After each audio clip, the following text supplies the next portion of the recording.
آہ کیا مرتبہ اے غوث ہے بالا تیرا، اونچے اونچوں کے سروں سے ہے قدم اعلیٰ تیرا۔ سر بھلا کوئی کیا جانے کی ہے کیسا تیرا، اولیاء ملتے ہیں آنکھیں وہ ہے تلوا تیرا۔ اولیاء ملتے ہیں آنکھیں وہ ہے تلوا تیرا۔ حضور غوث اعظم رضی اللہ تعالی عنہ کی شان اور آپ کی عظمت، آپ کا مقام اور آپ کا مرتبہ یہ ہے کہ آپ کا قدم مبارک سارے اولیاء اللہ کی گردنوں پر ہے۔ چنانچہ حضور غوث اعظم رضی اللہ تعالی عنہ نے ایک مرتبہ اپنی مجلس واعظ میں آپ نے ارشاد فرمایا، قدمی حاذہ علی رقبۃ کل ولی اللہ، کہ میرا یہ قدم ہر اللہ کے ولی کی گردنوں پر ہے۔ آپ جب یہ ارشاد فرماتے ہیں، آپ کی محفل میں مشائخ ہیں، علماء ہیں، کافی مجمع ہے، آپ کا یہ فرمانا تھا کہ سب نے اپنی گردنوں کو جھکا دیا۔ چنانچہ سلطان الہند عطائے رسول خواجہ غریب نواز رحمۃ اللہ تعالی علیہ اس وقت خراسان کے جنگلوں میں، اس کے پہاڑوں میں عبادت و ریاضت میں مشغول تھے، مجاہدہ فرما رہے تھے۔ آپ نے ارشاد فرمایا کہ بلکہ آپ کا قدم میرے سر اور آنکھوں پر ہے۔ اسی کو اعلیٰ حضرت علیہ رحمت رضوان نے اس طریقے سے ترجمانی کی ہے، واہ کیا مرتبہ ہے غوث ہے بالا تیرا، اونچے اونچوں کے سروں سے قدم اعلیٰ تیرا۔ سر بھلا کوئی کیا جانے کی کیسا ہے تیرا، سر بھلا کوئی کیا جانے کی ہے کیسا تیرا، اولیاء ملتے ہیں آنکھیں وہ ہے تلوا تیرا۔ آپ اس واقعے سے یہ سمجھ سکتے ہیں کہ حضور غوث اعظم رضی اللہ تعالیٰ عنہ کا مقام کیا ہے، آپ کا مرتبہ کیا ہے، آپ کی عظمت کیا ہے، کہ آپ کا یہ ارشاد گرامی قدمی حاذہ علی رقبۃ کل ولی اللہ اتنا عظیم الشان ہے کہ جیسے ہی جہاں کوئی بھی اللہ کا ولی موجود ہے، جیسے ہی یہ فرمان سنتا ہے اپنی گردنوں کو جھکا دیتا ہے اور یہ کہتا ہے کہ آپ کا جو پائے مبارک ہے، آپ کا جو قدم مبارک ہے ہماری گردنوں پر ہے، بلکہ ہمارے سروں تک پر بھی ہے اور ہماری آنکھوں پر ہے۔ یہ حضور غوث اعظم رضی اللہ تعالیٰ عنہ کی شان ہے۔ اور حضور غوث اعظم رضی اللہ تعالیٰ عنہ کرامتیں بے شمار ہیں، یہاں تک علماء نے لکھا ہے کہ آپ کی کرامتیں حد تواتر کو پہنچی ہے، یعنی اس کا انکار کیا ہی نہیں جا سکتا۔ بلا مبالغہ کثیر لوگ اس کو روایت کر رہے ہیں، کثیر لوگ اس کو بیان کر رہے ہیں، اپنی کتابوں میں اسے تحریر کر رہے ہیں۔ صدر الشریعہ مفتی امجد علی علیہ رحمت رضوان بہار شریعت حصہ 1 میں کرامت کے تعلق سے اس کی تعریف بیان کرتے ہیں، اور تعریف بیان فرمانے کے بعد آپ نے اس کا حکم بھی بیان فرمایا۔ چنانچہ صدر الشریعہ مفتی امجد علی اعظمی جو حضور اعلیٰ حضرت علیہ رحمت رضوان کے شاگرد بھی ہیں، ان کے خلیفہ بھی ہیں، اور بہار شریعت جو فقہ اسلامی کے عظیم انسائکلوپیڈیا ہے جس میں مسائل شریعہ کو بیان کر دیا گیا ہے، اتنی عظیم الشان کتاب اردو میں نہیں ملتی ہے جتنی عظیم الشان کتاب مفتی امجد علی علیہ رحمت رضوان نے بہار شریعت کی شکل میں امت مسلمہ کو عطا کر دیا ہے۔ چنانچہ صدر الشریعہ علیہ رحمت رضوان بہار شریعت میں بیان فرماتے ہیں کہ ولی سے جو بات خلاف عادت صادر ہو اسے کرامت کہتے ہیں، اور یہ بھی آپ نے حکم بیان فرمایا ہے کہ کرامت اولیاء یہ حق ہے، اس کا مطلب یہ ہے کہ یہ قرآن سے بھی ثابت ہے، حدیث مبارکہ سے بھی ثابت ہے۔ اور اس کے بعد آپ ارشاد فرماتے ہیں کہ جو اولیاء کرام کی کرامتوں کا انکار کرے اس کا اعتبار نہیں کیا جائے گا۔ چنانچہ جو معتزلہ ایک فرقہ باطلہ میں سے ایک فرقہ ہے، وہ اولیاء اللہ کی کرامتوں کا منکر ہے۔ صدر الشریعہ علیہ رحمت رضوان فرماتے ہیں کہ معتزلہ کا کرامت کا انکار کرنا اس کا کوئی اعتبار نہیں ہے، اور اسی کے ساتھ ساتھ بد مذہب جو کرامات اولیاء کا انکار کرتا ہے اس کا بھی اعتبار نہیں ہے، اس لیے کہ وہ جاہل ہوا کرتے ہیں اور متعصب ہوا کرتے ہیں۔ عزیزان ملت اسلامیہ، یہاں سے سمجھ میں یہ بات آ گئی ہے کہ کرامات اولیاء یہ حق ہے، قرآن و حدیث سے ثابت ہے۔ اس کا انکار کرنے والا، اس کا جو منکر ہوا کرتا ہے، یہ یا تو بد مذہب یا ہوا کرتا ہے، یا فرقہ باطلہ میں سے ایک فرقے کا ماننے والا جسے معتزلہ کہا جاتا ہے، اور وہ جاہل ہوا کرتا ہے، متعصب ہوا کرتا ہے، یعنی اولیاء کرام سے دشمنی رکھنے والا ہوتا ہے۔ اور عزیزان ملت اسلامیہ، حضور غوث اعظم رضی اللہ تعالیٰ عنہ کی کرامتیں کیا ہیں اس کو آپ سنتے ہوئے چلیں۔ چند واقعات کی روشنی میں آپ کے ذہن و فکر میں حضور غوث اعظم رضی اللہ تعالیٰ عنہ کے مقام و مرتبہ کو اتارنے کی کوشش کر رہا ہوں، اور اسی کے ساتھ ساتھ حضور غوث اعظم رضی اللہ تعالیٰ عنہ نے ان کرامتوں کے ذریعے امت مسلمہ کو کیا پیغام دیا ہے اسے بھی اپنے ذہنوں میں آپ محفوظ رکھنے کی کوشش کیجئے۔ اور اولیاء اللہ کی بارگاہوں میں جانے سے، ان کی بارگاہوں میں حاضر ہونے سے، ان کا فیض لینے سے، ان کا فیض حاصل کرنے سے کیا فوائد حاصل ہوتے ہیں اسے بھی سنتے ہوئے چلیے۔ ایک بہت بڑا تاجر تھا شہر بغداد کا، جس کا نام ابو غالب تھا۔ یہ ابو غالب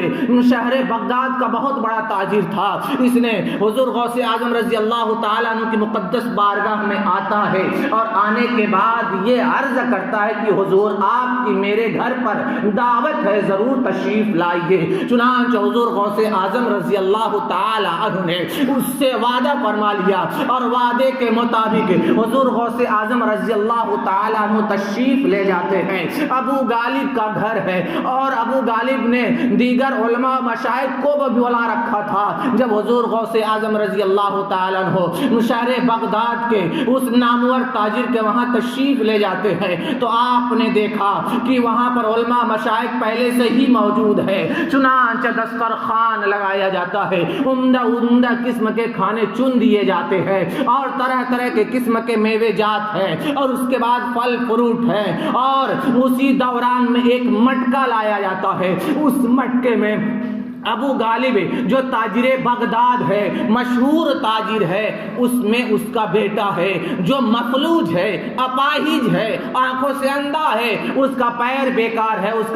کا بیٹا لنگڑا ہے۔ چنانچہ اس مٹکے کو بھی لا کر کے رکھ دیا جاتا ہے، دسترخوان لگا دیا جاتا ہے، علماء موجود ہے، مشائخ موجود ہیں، حضور غوث اعظم رضی اللہ تعالیٰ نے اس پر تشریف فرما ہوتے ہیں۔ اور اس کے بعد ابو غالب تاجر نے کہا کہ حضور کھانا شروع کیجئے۔ حضور غوث اعظم رضی اللہ تعالیٰ نے شروع نہیں فرما رہے ہیں، بلکہ آپ نے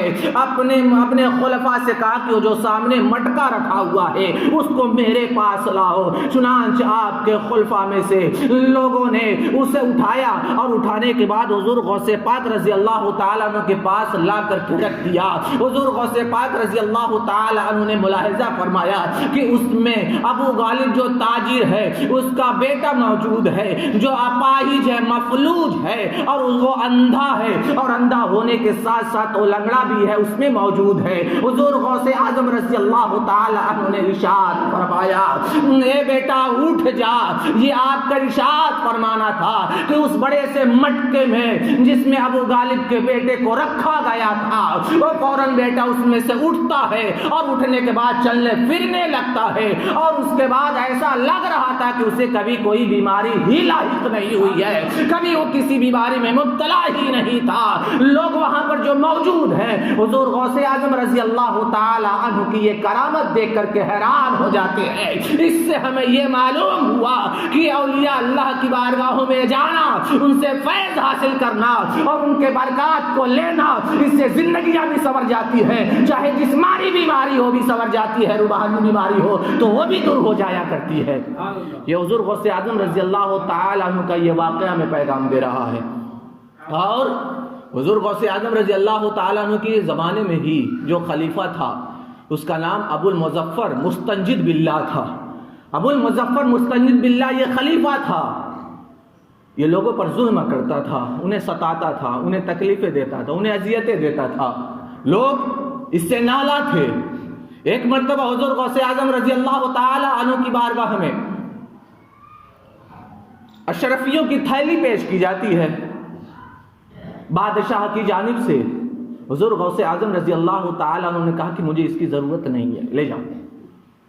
تھیلیاں دی جا رہی ہے، آپ منع کرتے جا رہے ہیں مجھے اس کی ضرورت نہیں ہے، لے جاؤ۔ اور جب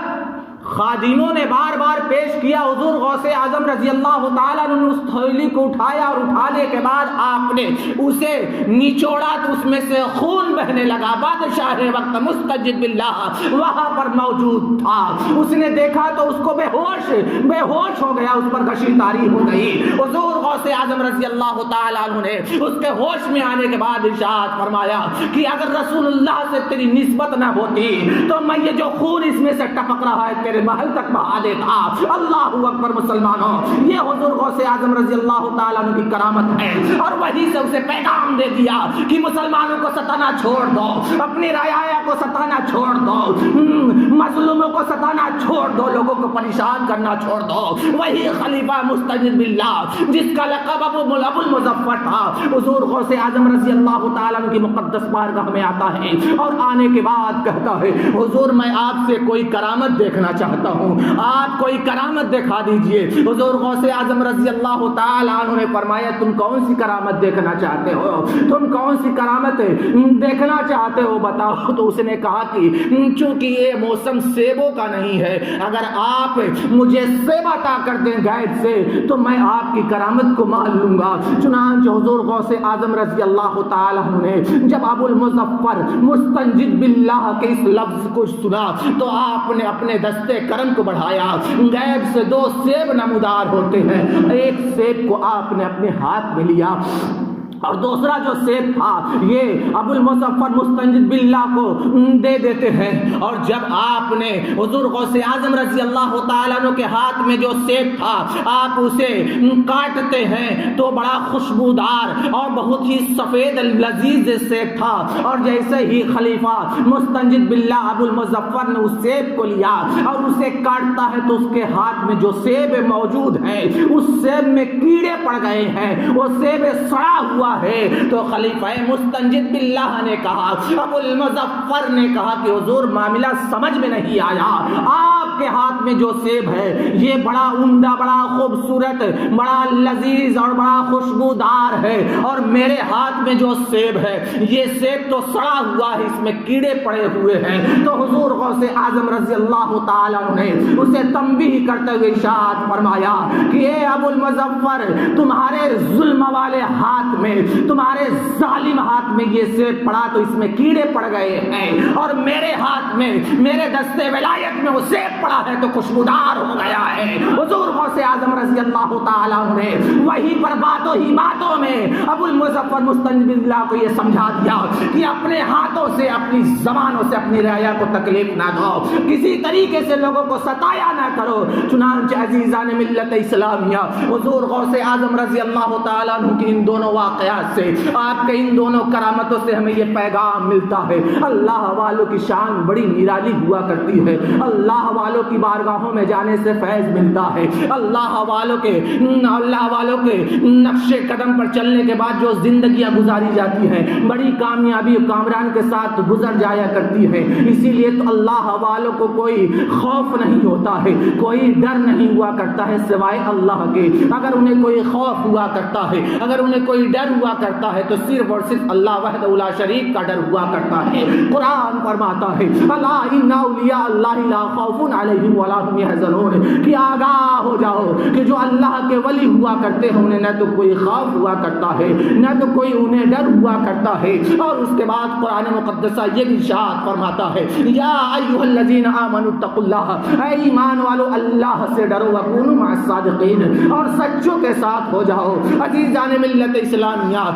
یہ بزرگان دین جو ہوتے ہیں، یہ اولیاء کاملین جو ہوا کرتے ہیں، یہ علماء صالحین جو ہوا کرتے ہیں، ان کا مقام و مرتبہ اتنا بلند ہوتا ہے، ان کی عظمت اتنی بلند ہوتی ہے، ان کا مقام اتنا عرفہ و اعلیٰ ہوا کرتا ہے کہ جس کے لیے جو فرما دیا کرتے ہیں، جس کے لیے جو وعدہ کر لیا کرتے ہیں وہ وعدہ پورا ہو جایا کرتا ہے، اور ہو بہو اس میں کوئی فرق نہ ہوا کرتا ہے۔ چنانچہ حضور غوث اعظم رضی اللہ تعالیٰ عنہ کی بارگاہ میں ایک شخص رہا کرتا تھا جس کا نام خضر الحسینی تھا۔ حضور غوث اعظم رضی اللہ تعالیٰ عنہ نے اس سے فرمایا کہ تم موصل چلے جاؤ، موصل میں تمہارا ایک بیٹا پیدا ہوگا، اور جب وہ بیٹا 7 سال کا ہوگا تو حافظ علی جو نابینا ہوں گے 6 ماہ میں اس سے وہ قرآن حفظ کرے گا، اور تم اپنے آخری ایام میں صحت یاب ہوگے۔ تمہارا وصال 94 سال 6 مہینہ 7 دن میں ہوگا، اور شہر اربل میں ہوگا۔ چنانچہ حضور غوث اعظم رضی اللہ تعالیٰ عنہ نے جو بیان فرمایا تھا، الخضر حسینی سے بعینہ ہی وہی واقعہ پیش آتا ہے۔ چنانچہ خضر الحسینی کے جو لڑکے تھے جن کا نام ابو عبداللہ تھا، ان کا بیان ہے کہ حضور غوث اعظم رضی اللہ تعالیٰ عنہ نے یہ بیان فرمایا تھا میرے والد کے بارے میں کہ میرے والد شہر موصل چلے جائے، وہاں پر ان کا ایک بیٹا پیدا ہوگا جس کا نام محمد رکھا جائے گا، 7 سال کی عمر ہوگی، 6 ماہ میں علی نامی حافظ جو نابینا ہوں گے ان سے قرآن حفظ کرے گا، اور اس کے بعد 94 سال 6 ماہ 7 دن کی عمر ہوگی، اور شہر اربل میں ان کا وصال ہوگا۔ چنانچہ ایسا ہی ہوتا ہے، میرے والد محترم موصل جاتے ہیں، وہاں پر میری پیدائش ہوتی ہے، میرا نام محمد رکھا جاتا ہے، میرا لقب ابو عبداللہ ہے، اور اسی کے ساتھ ساتھ وہ ابو عبداللہ جو خضر الحسینی کے صاحبزادے ہیں بیان کرتے ہیں کہ میرے والد محترم سے غوث اعظم رضی اللہ تعالی عنہ نے یہ بھی بیان فرمایا تھا کہ تمہارا بیٹا 7 سال کی عمر میں 6 ماہ میں علی نامی حافظ سے قرآن سیکھے گا، حفظ کر لے گا، اور میں نے 7 سال کی عمر میں 6 ماہ میں علی نامی حافظ جو نابینا تھے ان سے میں نے قرآن حفظ کیا۔ اور جو حضور غوث اعظم رضی اللہ تعالی عنہ نے یہ بیان فرمایا تھا کہ میرے والد محترم آخر عمر میں صحت یاب ہوں گے، تو آخر عمر میں صحت یاب تھے، اور غوث اعظم نے جو یہ بیان فرمایا تھا ان کی عمر 94 سال 6 ماہ 7 دن ہوگی، تو بعین ہی اتنا ہی سال، اتنا ہی مہینہ، اتنا ہی دن پا کر کے شہر اربل میں میرے والد محترم کا انتقال ہو جاتا ہے۔ اب یہ شعر پڑھو، غوث اعظم امام التقا والنقا، جلوہ شان قدرت پہ لاکھوں سلام، قادری کر قادری رکھ، قادریوں میں اٹھا قدر عبد القادر قدرت نما کے واسطے، عزیزان ملت اسلامیہ، یہ غوث اعظم رضی اللہ تعالیٰ عنہ کی شان ولایت ہے، یہ غوث اعظم رضی اللہ تعالیٰ عنہ کا مقام و مرتبہ ہے، اور آپ کی قدر و منزلت ہے، آپ جو فرما دیتے ہیں اسی کے مطابق ہو جاتا ہے، آپ جس کے لیے جو فرما دیتے ہیں اس کے ساتھ ویسا ہی ہوتا ہے۔ اور عزیزان ملت اسلامیہ، حضور غوث اعظم رضی اللہ تعالیٰ عنہ کے مقدس بارگاہ میں ہمیں خراج عقیدت پیش کرنا ساتھ حضور غوث اعظم رضی اللہ تعالی عنہ نے امت مسلمہ کے لیے جو پیغام چھوڑا ہے اس پر عمل کر کے اپنی زندگی کو کامیابی و کامرانی کے ساتھ گزار لینی چاہیے، اسی میں نجات ہے۔ الا ان اولیاء اللہ لا خوف علیہم ولا هم يحزنون۔ کیا